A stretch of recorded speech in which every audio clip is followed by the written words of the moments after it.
আল্লাহ বলেন ওয়ামা খালাকতুল জিন্না ওয়াল ইনসা ইল্লা লিয়াবুদুন। আল্লাহ বলেন আমি তোমাদেরকে সৃষ্টি করেছি একমাত্র আমার ইবাদত করার জন্য, আমার গোলামি করার জন্য, আমার দাসত্ব করার জন্য। আল্লাহর 2 নম্বর ফয়সালা হলো 1 নম্বর আমার ইবাদত করবা, নামাজের মাধ্যমে, রোজার মাধ্যমে, হজের মাধ্যমে, যাকাতের মাধ্যমে, কোরআন তেলাওয়াতের মাধ্যমে। অর্থাৎ যেভাবে আমার ইবাদত করার দরকার তোমরা সেইভাবে ইবাদত করবে, এটা আমার 1 নম্বর ফয়সালা। আমার আলোচনার টপিক হলো 2 নম্বর ফয়সালার উপরে। 2 নম্বর আল্লাহ বলেন ওয়াবিল ওয়ালিদাইনি ইহসানা। আল্লাহ রাব্বুল আলামিন দুনিয়ার মানুষদেরকে ডাক দিয়ে বলতেছেন ও দুনিয়ার মানুষেরা শোনো, 2 নম্বর আমি মালিকের ফয়সালা হলো ওয়াবিল ওয়ালিদাইনি ইহসানা। তোমরা পিতা মাতার সাথে সুন্দর সদয় আচরণ করবা। 1 নম্বর আমার ইবাদত করবা, আমার গোলামি করবা। আর 2 নম্বর ফয়সালা, আমার 2 নম্বর আদেশ হইল তোমরা তোমাদের পিতা মাতার সাথে সুন্দর সদ আচরণ করবা। এটা কার কথা? জোরে আওয়াজ দিয়ে বলেন কার কথা? আল্লাহর কথা। 1 নম্বর আমার ইবাদত করবা, 2 নম্বর পিতা মাতার সাথে সুন্দর সদ আচরণ করবা। আল্লাহ বলেন তোমরা পিতা মাতার সাথে কেন সুন্দর সদ আচরণ করবা? ওয়াসাইনাল ইনসানা বিওয়ালিদাইহি ইহসানা হামালাতহু উম্মুহু কুরহা ووضعته كرها وحمله وفصاله 30 شهرا। আল্লাহ রাব্বুল আলামিন দুনিয়ার মানুষদেরকে ডাক দিয়ে বলেন তোমরা তোমাদের পিতামাতার সাথে কেন সুন্দর সদ আচরণ করবা? 1 নম্বর কারণ হলো হামালাতহু উম্মুহু কুরহা, তোমার মা তোমাকে কষ্ট করে গর্ভে ধারণ করেছেন। হামালাতহু উম্মুহু কুরহা ওয়া ওয়াদাতুহু কুরহা, এরপরে কষ্ট করে তোমাকে দুনিয়ার আলো দেখিয়েছেন। প্রসব বেদনা সহ্য করে তোমার মা তোমাকে দুনিয়ার আলো দেখিয়েছেন। 3 নম্বর ওয়াফিসালুহু 30 শাহরা, 30 মাস পর্যন্ত তোমার মা তোমাকে দুগ্ধ পান করিয়েছেন। আল্লাহ রাব্বুল আলামিন বলেন ও দুনিয়ার মানুষেরা শোনো, এই 3 কারণে তুমি তোমার পিতা মাতার সাথে সুন্দর সদয় আচরণ করবা। আল্লাহর নবী বিশ্ব নবী রাহমাতুল লিল আলামিনের কাছে এক সাহাবী এসে বললেন ইয়া রাসূলুল্লাহ ইয়া হাবিবাল্লাহ আমি কার খেদমত করব? আল্লাহর নবী বলেন তুমি তোমার মায়ের খেদমত করো। 2 নম্বরে সাহাবী আবার এসে আল্লাহর নবীকে ডাক দিয়ে বলেন ইয়া রাসূলুল্লাহ ইয়া হাবিবাল্লাহ আমি কার খেদমত করব? নবী আমার ডাক দিয়ে বলেন সাহাবী তুমি তোমার মায়ের খেদমত করো। 3য়বার সাহাবী আবার এসে আল্লাহর পয়গম্বরকে ডাক দিয়ে বলে ওগো মায়ের নবী আমি কার খেদমত করব? আল্লাহর নবী ডাক দিয়ে বলে 3 নম্বর তুমি তোমার মায়ের খেদমত করো। 4 নম্বর সাহাবী আবার নবীজির কাছে আসলেন, এসে বলতেছেন ইয়া রাসূলুল্লাহ ইয়া হাবিবাল্লাহ আমি কার খেদমত করব?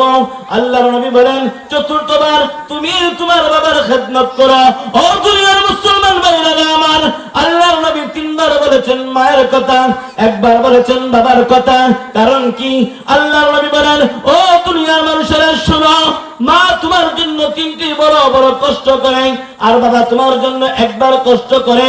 এই জন্যই আল্লাহর নবী বলেন রিদাল রাব্বি ফি রিদাল ওয়ালিদাইন, পিতামাতা যদি তোমার উপর রাজি এবং খুশি হয়ে যায়, পিতামাতা যদি তোমার উপর সন্তুষ্ট হয়ে যায়, আমার মালিক আল্লাহ তোমার উপর রাজি হয়ে যাবে, খুশি হয়ে যাবে।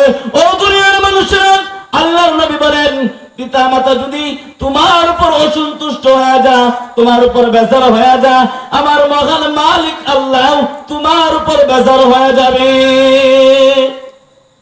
আল্লাহ নবী বলেন পিতামাতার সন্তুষ্টিতে হলো আল্লাহ তাআলার সন্তুষ্টি, পিতামাতার অসন্তুষ্টি হলো আল্লাহ তাআলার অসন্তুষ্টি। এই যে মুহতারাম ভাইরা আমার, পিতামাতার খেদমতের আদেশ স্বয়ং আল্লাহ পাক রব্বুল আলামিন দিয়েছে।